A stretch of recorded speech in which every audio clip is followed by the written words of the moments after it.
വിനീത് ശ്രീനിവാസിൻ്റെ സംവിധാനത്തിൽ ഈ വർഷം തിയേറ്ററിലെത്തിയ ഏറ്റവും പുതിയ ചിത്രമാണ് വർഷങ്ങൾക്ക് ശേഷം. ധ്യാൻ ശ്രീനിവാസൻ, പ്രണവ് മോഹൻലാൽ, കല്യാണി പ്രിയദർശൻ, ബേസിൽ ജോസഫ്, അജു വർഗീസ്, നിവിൻ പോളി, നീരജ് മാധവ് തുടങ്ങി വൻ താരനിര ഒന്നിച്ച ചിത്രമായിരുന്നു ഇത്. സിനിമ ബോക്സ് ഓഫീസിൽ നിന്ന് 80 കോടിയിലധികം കളക്ഷൻ സ്വന്തമാക്കിയിരുന്നു. എന്നാൽ വർഷങ്ങൾക്ക് ശേഷം OTTയിൽ എത്തിയതോടെ നിരവധി ട്രോളുകളെയും വിമർശനങ്ങളെയും നേരിട്ടിരുന്നു. സോണി ലൈവിലൂടെയായിരുന്നു ചിത്രം ഇറങ്ങിയത്. വർഷങ്ങൾക്ക് ശേഷം OTTയിൽ എത്തിയതിന് ശേഷമുള്ള ട്രോളുകളെയും വിമർശനങ്ങളെയും കുറിച്ച് പറയുകയാണ് ധ്യാൻ ശ്രീനിവാസൻ. തനിക്ക് ട്രോളുകൾ പൊതുവെ കുറവാണെന്നാണ് താരം പറയുന്നത്. സൈന സൗത്ത് പ്ലസിന് നൽകിയ അഭിമുഖത്തിൽ സംസാരിക്കുകയായിരുന്നു ധ്യാൻ.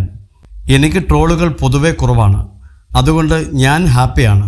ഞാൻ എൻ്റെ കാര്യം മാത്രം നോക്കിയാൽ പോരെ. സാധാരണ എൻ്റെ പടങ്ങൾക്ക് കിട്ടുന്ന ഒരു സ്വീകാര്യതയുണ്ടല്ലോ, അപ്പോൾ എനിക്ക് കിട്ടുന്ന തെറികളും മറ്റും ഈ സിനിമയ്ക്കില്ല. ഇപ്പോൾ തെറികൾ മിക്കവാറും നിൻ്റെ ആ ചേട്ടനോട് പറഞ്ഞേക്കെ എന്ന നിലയിലാണ് വരുന്നത്.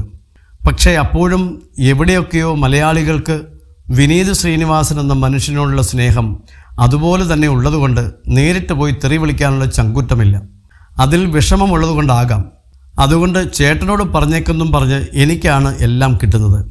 പലർ വഴിയും ഞാൻ കൃത്യമായി അദ്ദേഹത്തെ ഇത് അറിയിക്കാൻ ശ്രമിക്കുന്നുണ്ട്, ധ്യാൻ ശ്രീനിവാസൻ പറയുന്നു.